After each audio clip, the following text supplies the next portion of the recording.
Bismillahirrahmanirrahim. Assalamualaikum warahmatullahi wabarakatuh. Jumpa lagi pada video pembelajaran fisika. Pada sesi kali ini kita akan membahas secara singkat terkait tentang materi listrik dinamis. Oleh karena itu, langsung saja kita masuk pada pembahasannya. Hal yang pertama yang harus diketahui terkait dalam memahami materi listrik dinamis, yakni kita harus mengetahui terlebih dahulu terkait tentang fenomena arus listrik. Nah, apa itu arus listrik? Jadi, secara definisi kita dapat menyebutkan bahwa arus listrik merupakan banyaknya muatan, dalam hal ini elektron, yang mengalir pada suatu daerah persatuan waktu tertentu. Nah, muatan ini yang bergerak ini kita sebut sebagai elektron yang memiliki muatan negatif. Selain bermuatan negatif, elektron juga ini memiliki muatan sebesar 1,6 kali 10 pangkat minus 19 kolom, dan elektron ini juga memiliki massa sebesar 9,1 dikali 10 pangkat minus 31 kg. Pada umumnya, bahan-bahan yang dapat mengantarkan arus listrik itu kita sebut sebagai konduktor. Kenapa? Karena bahan-bahan yang tergolong sebagai kategori konduktor, bahan tersebut memiliki jumlah elektron yang banyak, atau bahasa ilmiahnya kita sebut sebagai elektron bebas. Nah, elektron bebas inilah yang kemudian akan bertanggung jawab untuk menerangkan terkait tentang fenomena kelistrikan. Sekarang kita membahas secara lebih detail terkait tentang fenomena arus listrik tersebut. Misalkan kita memiliki suatu bahan konduktor yang memiliki luas penampang sebesar A dan panjang L. Seperti yang disebutkan tadi bahwa konduktor tersebut memiliki elektron bebas yang dapat bergerak ke segala arah di dalam logam tersebut. Kemudian, apabila logam tersebut kita berikan sumber tegangan V, maka elektron akan bergerak pada arah tertentu, yakni menuju ke kutub positif dari sumber tegangan. Nah, kemudian apabila kita mengambil suatu irisan yang berbentuk silinder yang seperti terlihat pada gambar di layar yang memiliki warna abu-abu, terlihat bahwa beberapa jumlah elektron akan melewati luas permukaan tersebut. Sehingga secara matematis kita dapat menuliskan persamaan arus listrik sebagai berikut.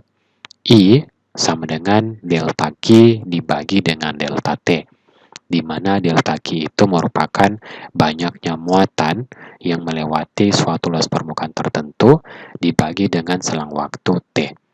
Sehingga delta Q juga dapat dituliskan dengan bentuk N dikalikan dengan E, di mana N itu merupakan banyaknya muatan yang lewat, kemudian E itu adalah muatan elektronnya. Perlu diketahui, arus listrik ini memiliki satuan coulomb per sekon, atau yang biasa kita kenal dengan sebutan ampere. Setelah memahami terkait tentang teori dasar mengenai arus listrik, maka kita akan membahas terkait tentang fenomena kelistrikan yang kita kenal sebagai hambatan listrik. Pada dasarnya, elektron yang bergerak di dalam logam itu, dia akan mengalami hambatan dalam pergerakannya. Kenapa? Karena elektron yang notabene elektron bebas, ketika dia diberikan sumber tegangan, maka elektron tersebut akan bergerak dari kutub negatif ke kutub positif. Selama pergerakannya, maka elektron-elektron tersebut akan menumbuk ion-ion positif dari logam tersebut, sehingga elektron akan mengalami hambatan untuk bergerak menuju ke kutub positif. Lebih lanjut, besar hambatan ini ternyata bergantung terhadap beberapa besaran-besaran terkait logam tersebut, yakni ada luas penampang A, kemudian panjang logamnya L, dan Rho, di mana Rho ini merupakan resistivitas listrik yang menggambarkan besaran dari hambatan jenis suatu bahan. Apabila resistivitas listrik ini semakin besar pada suatu bahan, bahan, maka hambatannya juga tersebut akan semakin besar. Adapun teman-teman bisa melihat nilai rho ini di berbagai buku-buku textbook fisika terkait tentang berbagai macam nilai-nilai resistivitas listrik untuk masing-masing bahan. Sehingga dengan adanya ketergantungan nilai-nilai besaran A, L, dan Rho ini terhadap besaran listrik, khususnya hambatan listrik, maka secara matematis kita dapat menuliskan persamaan hambatan listrik sebagai fungsi dari A, L, dan Rho adalah sebagai berikut. R sama dengan Rho dikali L dibagi dengan A. Terlihat bahwa hambatan listrik itu dia berbanding terbalik dengan luas permukaan logamnya, yang menyatakan bahwa apabila luas permukaan logamnya semakin besar, maka hambatan yang dihasilkan juga akan semakin kecil. Tetapi perlu dilihat bahwa R itu sebanding dengan L, yang menyatakan semakin panjang logamnya, maka otomatis elektron akan mengalami tumbukan yang semakin banyak sehingga menghasilkan nilai hambatan R yang semakin besar pula. Kemudian kita masuk pada materi terkait tentang hukum Ohm. Secara umum, hukum Ohm menggambarkan keterkaitan antara besaran tegangan, hambatan, dan arus listrik.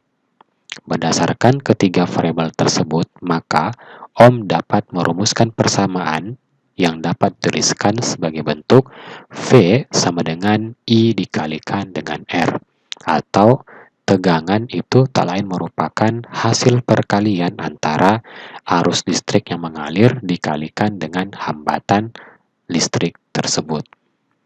Lebih lanjut, apabila kita membuat grafik hubungan antara tegangan listrik dan arus listrik, maka kita akan mendapatkan pola grafik seperti yang terlihat pada layar tersebut.